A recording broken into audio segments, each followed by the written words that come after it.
Welcome to FinGrad a learning initiative by Trade Brains. आज हम बात करने वाले हैं साइकोलॉजी के बारे में। साइकोलॉजी क्या होती है? माइंडसेट। एक प्रॉपर माइंडसेट के बारे में बात करेंगे। मैं आज आपको कोई नई चीज नहीं सिखाने वाला हूँ। जो चीज आपने अपनी लाइफ से सीखी हुई है बस उन्हीं चीजों के बारे में आज मैं बात करूंगा। लेकिन स्टॉक मार्केट के अंदर ये जो सारी चीजें जो आपने लाइफ के एक्सपीरियंस के द्वारा सीखी है या जो माइंडसेट जो है वो किस डायरेक्शन में किस तरीके से उसका सही रास्ता क्या होना चाहिए वो मैं आज आपको बताऊंगा। तो ये साइकोलॉजी वाला जो टॉपिक है वो दो टुकड़ों में बटा हुआ है। एक ऑप्शन बायर की साइकोलॉजी, क्योंकि हमारा ये पूरा कोर्स ऑप्शन बायर के ऊपर डिजाइन है। और दूसरा है 3H फ्रेमवर्क। ये 3H फ्रेमवर्क जो है ना वो ऑप्शन बायर के लिए, ऑप्शन सेलर के लिए, इक्विटी ट्रेडर के लिए, इन्वेस्टर के लिए, सबके लिए है। तो सबसे पहले हम बात करते हैं ऑप्शन बायर का माइंडसेट। मतलब ऑप्शन बायर के माइंडसेट को मैंने बोला है चीता का माइंडसेट। जैसे ही आपने चीता का नाम सुना दिमाग में क्या आया होगा, क्या इमेज आई होगी? हाई स्पीड, है ना। सब लोग चीता को इसी इसी के लिए तो जानते हैं। लेकिन क्या आपको ये पता है कि चीता की जो हाई स्पीड है, जो 0 से लेके 100 किलोमीटर पर आवर की स्पीड तक पहुंच सकती है, लेकिन वो लॉन्ग लास्टिंग नहीं होती है। वो कुछ ही समय तक उतनी स्पीड से भाग सकता है, उसके बाद वो ज्यादा स्पीड से भाग नहीं सकता। चीता को पता है कि उसके पास इनिशियल पिकअप है, वो बहुत ही कम समय में बहुत स्पीड से भाग सकता है। परंतु लंबे समय तक अगर उसको शिकार का पीछा करना पड़े तो शायद वो शिकार नहीं कर पाएगा। तो इसलिए क्या करता है चीता? आराम से एक जगह पे बैठता है, शिकार को अपने पास आने देता है। वो देखता है कि क्या अब डिस्टेंस कम हो चुका, क्या ये मेरी रेंज के अंदर है। वो अपनी रेंज के अंदर ही खेलता है। और जैसे ही शिकार उसके पास आता है वो अटैक करता है, उसको पकड़ लेता है। तो यही साइकोलॉजी एक ऑप्शन बायर की भी होनी चाहिए। देखिए, ऑप्शन बायर की विनिंग प्रोबेबिलिटी कम है। मतलब उसको पता है कि उसने जब ट्रेड लिया, उस ट्रेड लेने के बाद इमीडिएटली या ऊपर जाना चाहिए या फिर वो नीचे जाना चाहिए। अगर वो उसी डायरेक्शन में घूमता रहा, वहीं के वहीं घूमता रहा, तो टाइम वैल्यू चली जाएगी और वो लॉस करके बैठेगा। या वो मेरे स्टॉप लॉस को इमीडिएटली हिट कर दे या इमीडिएटली वो मुझे प्रॉफिट देना स्टार्ट कर दे। मतलब आपको राइट सेटअप राइट लेवल का इंतजार करना पड़ेगा। अब मैं कहता हूं ना कि मार्केट की जो साइकोलॉजी है वो है रन पॉज रन। मतलब मार्केट भागता है फिर रुकता है, और जब ये रुकेगा ना, रुकने के बाद ही वो भागेगा। तो ये चीता का वो पॉज हो गया, वो वेट करता है। तो ये वेट आपको करना पड़ेगा। कई लोग क्या होते हैं कि फोमो मतलब फियर ऑफ मिसिंग आउट, उसमें यहाँ पे भाग रहा है नहीं कर पाए, यहाँ पे कहीं पे एंटर हो जाते हैं और उसके बाद स्टक हो जाते हैं। भागती हुई गाड़ी में नहीं चलना। भागने के बाद जब वो पॉज मोड में चला जाए, उसके बाद जब वो वहां से बाहर निकलने वाला हो, ऊपर या नीचे में, वहां पे आप ट्रेड करेंगे। मतलब राइट डायरेक्शन का इंतजार करें। देखिए, ऑप्शन बायर की स्ट्रेंथ क्या है कि उसको जैसे ही मार्केट की वोलेटिलिटी कम दिखेगी वहां पे वो एंटर होगा, क्योंकि वहां से मार्केट एक्सपांशन करेगा।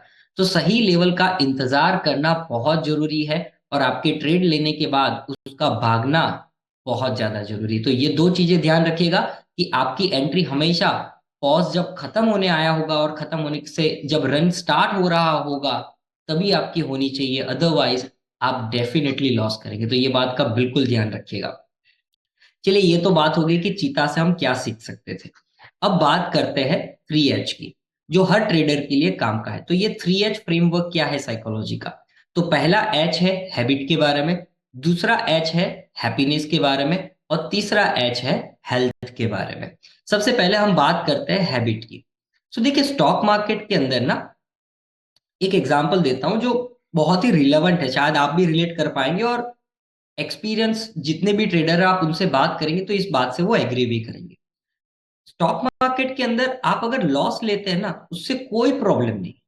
अगर आपने 5 ट्रेड लिए, पांचों के पांचों अगर लॉस में चले गए, कोई प्रॉब्लम नहीं है। लेकिन उन 5 लॉस के अंदर आपने सेम मिस्टेक की है, मतलब एक ऐसी आपको लत लग चुकी है, एक ऐसी आदत लग चुकी है जिसकी वजह से आपको लॉस होता है, और बार बार अगर आप वो कर रहे हैं तो वो लॉस खराब लॉस है।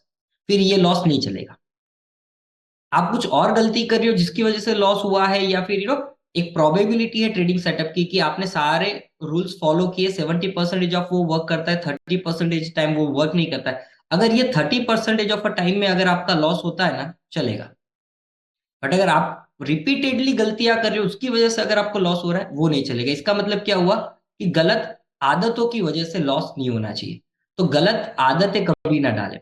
कई लोगों को अलग अलग आदतें लग जाती है, जैसे कि कई लोग जो होते हैं वो पेनी स्टॉक, लाइक 10 रुपए वाले, 5 रुपए वाले, 50 रुपए वाले स्टॉक्स में ही ट्रेड करते हैं या निवेश करते हैं। उनको लगता है यही 50 रुपए वाला स्टॉक जो है ना वो 500 का होगा। वो कभी अच्छी क्वालिटी के शेयर ले ही नहीं पाते। क्यों? क्योंकि उनको वो भाव काफी बढ़ा दिखता है। तो ऐसी आदतें भी लग जाती है। तो इसलिए हमेशा लॉस होने से कभी ना डरे, लेकिन गलत आदतों से डरे। गलत आदत कैसी हो सकती है? ओवर ट्रेडिंग की आदत। अब मैं आपको एक एग्जांपल देता हूं। मान लीजिए आपका एक दोस्त है, छोटा है उम्र में, आपका बेटा हो सकता है या फिर आजू बाजू में रहने वाला एक छोटा सा बच्चा है। वो क्रिकेट खेल रहा था। उसने पहली मैच खेली किसी के साथ और वो हार गया। अब वो आपके पास आता है और आपको कहता है कि यार मैं तो आज खेलने गया था, ये मैं मैच हार गया। आप क्या सलाह देंगे? आप उसको सिखाएंगे कि चलो होता है, गेम है, हारते भी है जीतते हैं, नेक्स्ट टाइम जब खेले तो अच्छे से खेलना, इसका प्रेशर मत लेना दिमाग में, नेक्स्ट टाइम तुम जीतोगे, उसका कॉन्फिडेंस आप बूस्ट करेंगे, है ना? या फिर आप उसको ये कहेंगे कि यार पहली मैच तू हार गया है ना, जा अभी के अभी जा, उसको वापस चैलेंज करो और फिर से मैच खेल। क्या आप ये करेंगे? आप ये बिल्कुल नहीं करेंगे। आप उसको नेक्स्ट मैच की प्रिपरेशन के लिए तैयार करेंगे, मोटिवेट करेंगे, पॉजिटिव एनर्जी देंगे। तो यही चीज स्टॉक मार्केट में क्यों नहीं? जब आपका पहला जो ट्रेड है, अगर वो पहला ट्रेड आपका लॉस में हो जाता है, तो फिर रिवेंज लेने के लिए, उस लॉस की भरपाई करने के लिए, उस लॉस के बाद हम प्रॉफिट में आने के लिए हम दूसरा ट्रेड क्यों लेते? क्यों इंतजार नहीं करते राइट सेटअप का? क्यों 5 मिनट की गैप हम क्यों नहीं रखते हैं? क्यों प्रॉपर मनी मैनेजमेंट नहीं करते हैं?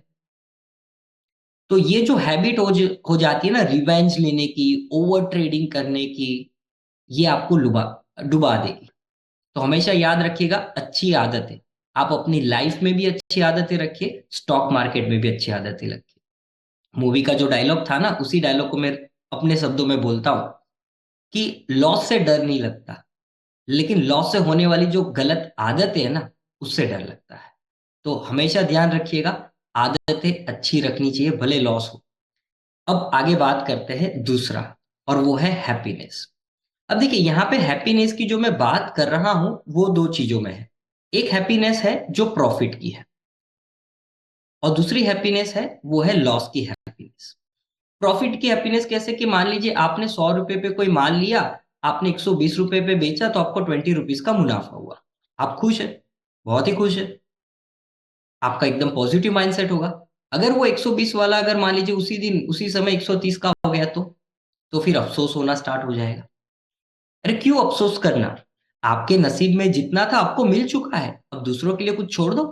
आपको चाहिए था उतना मार्केट ने दे दिया। देखिए मार्केट जो है ना, वो एक समुंदर की तरह है, पैसों का समुंदर है। जितना चाहिए उतना आपको देगा, और आपके पास जितना है पूरा का पूरा ले भी लेगा। इसलिए अपनी बाल्टी लेके जाओ, जितना चाहिए उतना ले लो, बस आराम से बैठ जाओ। तो आपने कमाया, जैसे गीता में कहते हैं ना, नसीब में होता है उतना मिलता है, आपको मिल चुका है, बस अब बंद कर दो, ज्यादा लालच नहीं। तो उस बात की खुशी होनी चाहिए कि आपने सही सेटअप सही समय पे ट्रेड किया, मतलब आपने अपना जो प्रोजेक्ट था, मैं थोड़ी कॉर्पोरेट लैंग्वेज की बात कर रहा हूँ, आपका जो प्रोजेक्ट था सही समय पे सही जगह पे आपने डिलीवर कर दिया, और उसका बेहतरीन आउटकम भी आ गया। एंजॉय करिए, हैप्पी रहिए, खुश रहिए। तो ये उस बात की हैप्पीनेस है। दूसरा, लॉस वाली हैप्पीनेस। जी हाँ, जब आपको लॉस होता है ना तब भी आप खुश होइए। लॉस जब आपको होता है और जब आप रिवेंज में चले जाते हो ना, गुस्से में चले जाते हो, उस लॉस को हैप्पीली एक्सेप्ट नहीं करते हो ना, तभी ओवर ट्रेडिंग होती है। और ओवर ट्रेडिंग की वजह से ही सबसे बड़ा लॉस होता है। देखिए लॉस कभी भी बड़ा नहीं होता, वो हमेशा छोटा होता है। परंतु उस छोटे लॉस को हम एक्सेप्ट नहीं करते कि चलो ठीक है, मैंने अकॉर्डिंग टू माय सेटअप, मेरे रूल के हिसाब से मैंने ट्रेड लिया था, अब ये वर्क नहीं किया, क्योंकि ये तो गेम ऑफ प्रोबेबिलिटी है, तो कभी काम नहीं करेगा। नहीं किया, एक्सेप्ट कर लो लॉस को, हैप्पीली खुश रहो, गाना गाओ जब लॉस होता है तब हैप्पी रहो, एंड देन अगेन पूरी साइकिल रिपीट करो। अपनी एनालिसिस करो, लेवल का वेट करो, राइट मैनेजमेंट करो, ट्रेड मैनेजमेंट करो, and then again you take a trade. तो लॉस में भी आपको खुश होना है, प्रॉफिट में भी आपको खुश होना है। जब आप इस लेवल पे पहुंच जाएंगे, तो आपके जो इमोशंस है, जो साइकोलॉजी है, वो बेहतर हो जाएगी। तो ये दूसरा हो गया आपका happiness. And the third, which is very very very important, और यहाँ पे कोई कॉम्प्रोमाइज नहीं चलेगा। आप कोई भी फील्ड में हो, ट्रेडिंग में हो या कहीं और पे भी हो। हेल्थ, देखिए ट्रेडिंग के अंदर हम ज्यादातर डिसीजन जो है वो दिमाग से लेते हैं। नंबर वन, दिमाग अच्छा काम कब करेगा? जब आप प्रॉपर नींद लेंगे, आपके आजू बाजू का एनवायरनमेंट काफी अच्छा होगा, आपके रिश्ते काफी अच्छे होंगे, आप एक डिसिप्लिन, एक पंचुअल ट्रेडर या फिर एक अच्छे इंसान होंगे तभी। और दूसरी चीज, हेल्थ की जब हम बात करते हैं तो एक बात का ध्यान रखिएगा कि स्टॉक मार्केट के अंदर काफी उतार चढ़ाव होते हैं और आप ही के सामने प्रॉफिट एंड लॉस, मतलब आपका लगा हुआ पैसा बढ़ेगा या घटेगा। तो ऐसे में क्या होता है ना, हम स्टॉक मार्केट में कहते हैं ब्लड प्रेशर जो है ना वो काफी हाई एंड लो होता है ड्यूरिंग दैट 6 आवर्स। तो ऐसे में अगर आपकी प्रॉपर नींद नहीं हुई है या फिर आप बीमार हो तो आप डिसीजन अच्छा नहीं ले पाएंगे, पैनिक में आ जाएंगे। तो इमोशनली अगर आप बहुत ज्यादा अटैच हो जाते हैं, इम्पल्स डिसीजन बहुत ज्यादा आप ले लेते हैं, तो आपको आपकी हेल्थ पे भी काम करना बहुत जरूरी है। स्टॉक मार्केट के अंदर पैसा तो कमा लेंगे लेकिन हेल्थ गवा दोगे। तो एक प्रॉपर हेल्थ मतलब एक प्रॉपर डिसिप्लिन रखिए अपनी लाइफ में, अच्छा खाना खाना, सफिशिएंट नींद लेना, इससे आपका डिसीजन बेहतर होगा और डिसीजन बेहतर होगा तो आपके ट्रेड की जो विनिंग प्रोबेबिलिटी है वो भी काफी बेहतर होगी। तो आई होप आपको ये वीडियो के अंदर बहुत सारी चीजें सीखने को मिली हुई। साइकोलॉजी के बारे में हम बहुत सारी चीजें बात कर सकते हैं, लेकिन अल्टीमेटली अगर आप ये 3 H का मॉडल अपनाते हैं, फॉलो करते हैं, तीन चीजों पे फोकस करते हैं, हैबिट, हैप्पीनेस एंड हेल्थ, तो I am damn sure that कि आपकी जो साइकोलॉजी है वो काफी इंप्रूव होगी। Thank you very much for watching this session.